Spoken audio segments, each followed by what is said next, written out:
If there's one thing about One Piece that stands out above its competition, it's the world building. And because of how massive the world of One Piece can be, over the years we have been introduced to thousands of unique and interesting characters. Those that have played minor roles, those that have played major roles, and those somewhere in between. And we have seen a fair share of these characters show us just how great Oda can be at writing a character. But perhaps the character who shows us this the most, the character who has always stood out to me, head and shoulders above the rest, was Whitebeard. A very simple and concise, yet very fulfilling character, even without the backstory of a Law or Doflamingo, or the development of a Sanji, or the internal struggle of a Garp. The beauty of Whitebeard's character lies in the simplicity, yet complete consistency of his one fundamental value and principle. And today I want to share with you guys 4 standalone moments that each show why he is the best and most consistent character in the series, at least to me. But before we get into today's video, if you guys enjoy these videos, please consider subscribing and liking the video to get regular One Piece content like this. What's going on, everybody? It's your boy, the Nature Boy, and today we are going to be talking about Whitebeard. So today's video is going to cover 4 specific scenes of Whitebeard. 4 scenes that, without any additional context, paint a complete and perfect understanding of Whitebeard's character. But before we can get into that, the first thing we need to understand about Whitebeard is what matters most to him. He never was as ambitious as Roger. He never wanted to be Pirate King. We saw that in his younger days, treasure altogether never really interested him. Whitebeard was never your typical pirate. He always seemed to walk a different path than the rest. Things that would typically interest other pirates wouldn't interest him, and things that would interest him wouldn't interest other pirates. Whitebeard's character can be perfectly summed up in 2 words: strength and family. But most of all, family. The love for his family is one consistent trait about Whitebeard that Oda shows us from the very beginning that remained true to his character to the very end, and even shined brightest after his death. Whitebeard grew up an orphan and never had a family, and his first pirate crew was a group of bloodlusted thugs who would fight to the death even amongst themselves. And because of this, family was the treasure that he dedicated his life to. So now that we've established that Whitebeard's fundamental character trait is his love and care for his family, the first moment I want to discuss with you guys today is probably the most obvious one. And that is the scene where Whitebeard hugs Squirtle.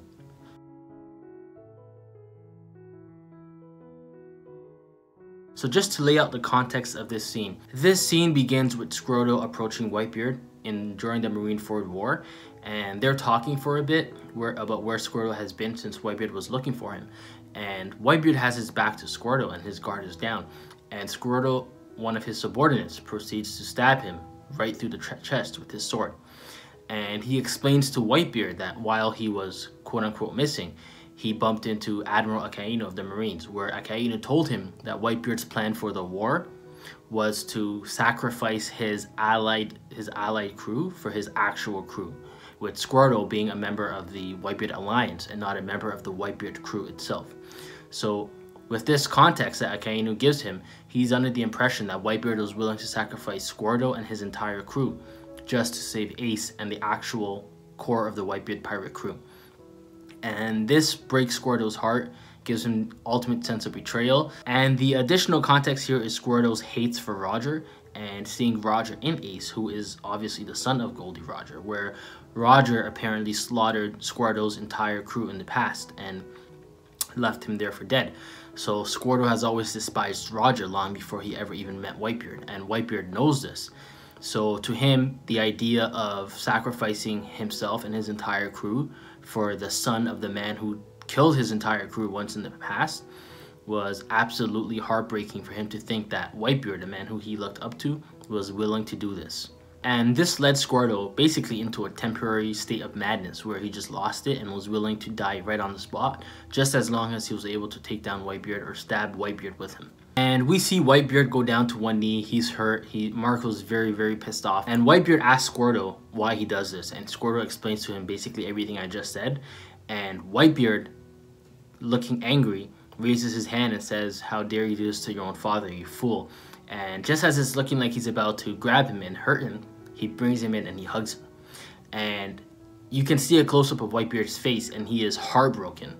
And heartbroken for the pain that Squirtle must feel in that moment, feeling that he got the ultimate sense of betrayal from Whitebeard.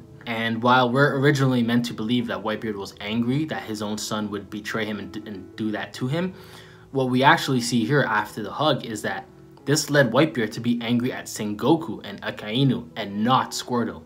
He was actually more angry that they had manipulated his son than he was that his son had betrayed him under these false accusations. He was more hurt at the idea that Squirtle would ever think Whitebeard would do such a thing than he was at his own wounds from that stab. And even with that stab wound across the chest, the only pain that Whitebeard seemed to feel in this scene was the pain of what Squirtle had been going through in believing that his own father would betray him and send him like sheep to the slaughter in order to save one of his direct subordinates. So much so that he even goes out of his way to break the ice surrounding the bay made by Aokiji earlier on in the arc that was keeping the Whitebeard pirates and the Whitebeard alliance trapped inside of the bay. And after he breaks it, he makes a clear point here, and he tells all of the pirates that are on his side of the war that they and they alone should choose their own path, whether or not to fight by his side. And we see here that this is what causes Whitebeard to finally enter the war himself. And the reason for this? To destroy those who would dare corrupt the mind of one of his sons.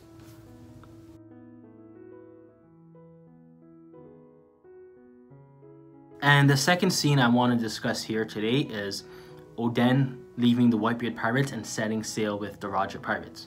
So for some quick context with this scene, we see in Oden's flashback, he is with the Whitebeard pirates and they are sailing. And during their voyage, they happen to come across the Roger pirates on an island where we see all that war between Whitebeard and Oden and the Whitebeard pirates against Roger and the Roger pirates. And in the end of this war, Roger sits down with Oden and Whitebeard and he basically, well, he quite literally bows down to Whitebeard, asking him if he can have Oden for 1 year so that he can find the One Piece, since Oden is the only one that can read the poneglyphs on that entire island. And we see how angry Whitebeard gets just at the thought that Roger would ask him to take one of his family members. Keep in mind, they just ended fighting for 3 whole days. Fighting, and they were having fun and all this, and this is what angers Whitebeard. The idea that Roger would dare, even though he is on his knees and his head is on the ground, practically begging, the idea that Roger would dare ask him to take one of his family members away from him angered Whitebeard this much. And since Oden tells Whitebeard that he does want to go and help Roger, Whitebeard finally does agree and lets him go. And even after the agreement was made that Oden would leave with Roger, and both crews are just about to leave the island, we see that Roger makes a gesture to thank Whitebeard and the Whitebeard pirates by sending them a ton of food from his ship to say thank you for letting him have Oden so he can find the One Piece. And we see the Whitebeard pirates all happy and joyful to have all this food, even though obviously the Whitebeard pirates did love Oden. If he is going to leave anyways, you may as well get a ton of food for it, right? But Whitebeard absolutely refuses to take this food, and not only does he refuse to take this gesture of thank you, but he gets angered at the idea of it and immediately demands his crew to send it back. And Whitebeard not only declines this gift, but he gets angry at the idea of it and immediately demands that his crew return it back to Roger. And we see he's practically angry with Roger that he made this gesture. And the reason for this, we see right away, he says, "I would never let Oden and his family starve." So even in this moment where he gives, after a long fight, he finally gives Oden up to Roger, where he feels like he's losing a family member, although temporarily. He accepts it, and when Roger tries to make a gesture, Roger wants to give him all the food. The Roger pirates are okay with it. Oden is okay with it. His family's okay with it. The Whitebeard pirates are happy to get this food. We see that the only man on the entire island that's thinking about Oden and his family in that moment is Whitebeard, where he's the only one that it even crosses his mind that if they take this food from Roger, then they are taking it from Oden, who is a family member of theirs who is on Roger's crew. So he would rather the entire Roger pirates be better off with more food than his own crew because Oden is on that crew with his family. That's the levels that Whitebeard was thinking on. And we see here that Whitebeard was the only one thinking about Oden and his family first in this scenario. Roger was not. The Whitebeard pirates were not. Even Oden himself was not. But Whitebeard was, and we see that he is always looking out for what's best for his family, even when they themselves aren't.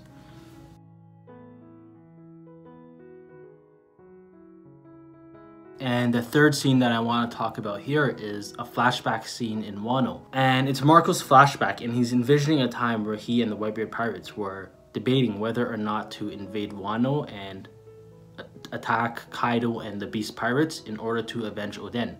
And this is relative to when they just found out about Oden's death. So after finding out about his death, they want to avenge him, but they weigh in the pros and the cons, and they think about the collateral damage it would do to the citizens of Wano, and they decide not to. That is, for the most part, the general context of this scene. However, in my opinion, it goes much deeper than this, and I mean much deeper than this, and I'm going to explain it to you guys right now. So like I said, they discussed whether or not to avenge Oden, but decided not to because of collateral damage with the citizens of Wano. And I may be over speculating here, but personally, I think it goes much deeper. Something I found over the years is a lot of One Piece fans will talk about this scene, and they'll bring up the supposed hypocrisy and even inconsistency of Whitebeard's character for not going to war against Kaido in the name of avenging Oden, his fallen brother, but at the same time doing the complete opposite and doing everything in his power by walking into Marineford knowing many of his own men are certainly marching to their own death, simply in an effort to save Ace and Ace alone. The way I see it, not only are the situations between Oden and Ace different, but they couldn't possibly be any more different. And Whitebeard's polar responses between the two situations was absolutely brilliant and perfectly in tune with his character. And let me explain why. So let's start off by talking about Oden's case. And in the case of Oden, by that time in the flashback, Oden had left Whitebeard's crew many years ago. He was still considered family, but he was no longer a crew member and hadn't been for a very long time. He had even joined the Roger Pirates since then and also retired from pirating entirely to resettle once again in Wano. And as far as Oden's children go, Momonosuke was technically non-existent at the time, since he was in between two timelines with Kinemon, Raizo, and the others who jumped into the future using Toki's abilities. And by that point, Hiyori had been in hiding for years and was presumed dead even by some of the scabbards. It wasn't about saving anyone. It was far too late for that. It was simply about avenging. Righting a past wrong done by another to a member of your family in order to do right by them. And Whitebeard isn't the kind of man to sacrifice half his family to avenge one. We see this when Whitebeard killed Thatch and fled the Whitebeard Pirates, breaking the one ironclad rule of the ship.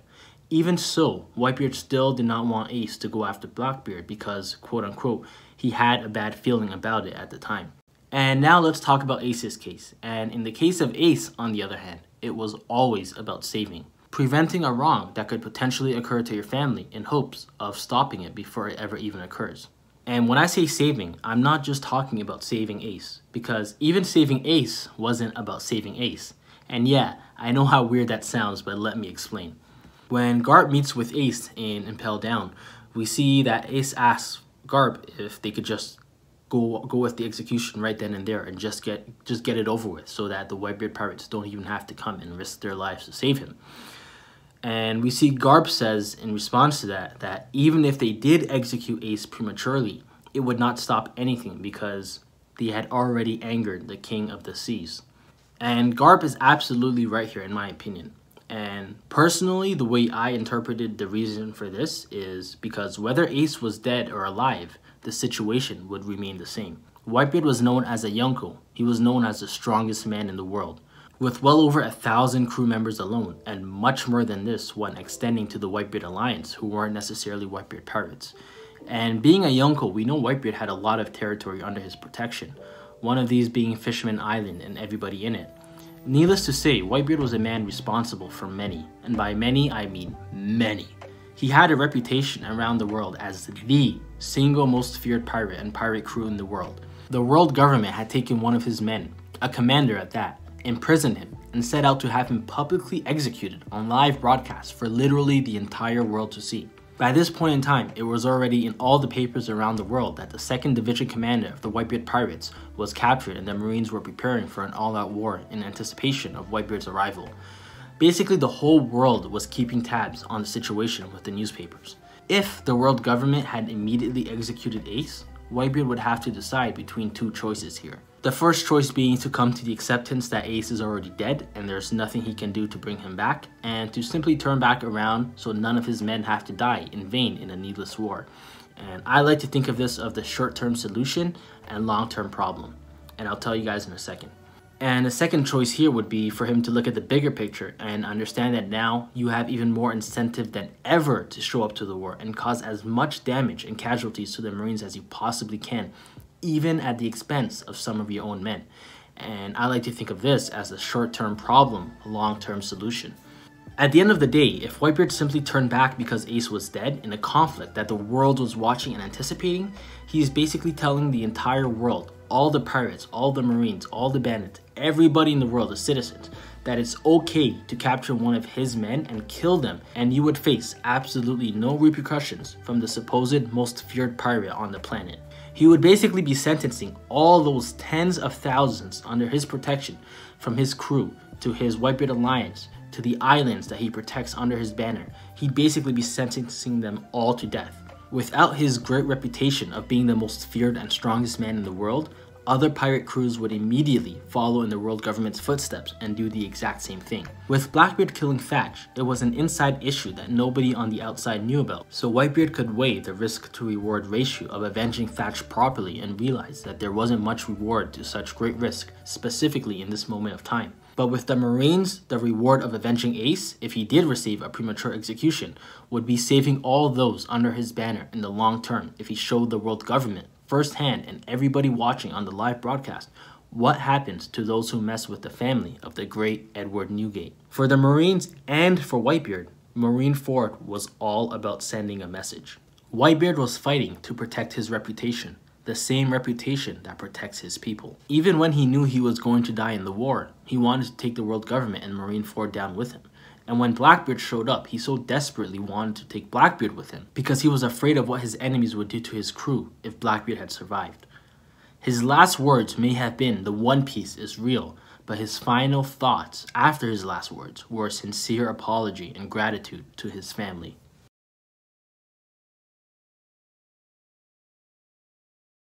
And the final and fourth moment, and the moment that I think highlights Whitebeard's greatness and his love for his family the most, is his meeting with Shanks on his ship. And for a quick context on this scene, Shanks shows up to Whitebeard's ship to talk to Whitebeard, and they sit down and they have a conversation.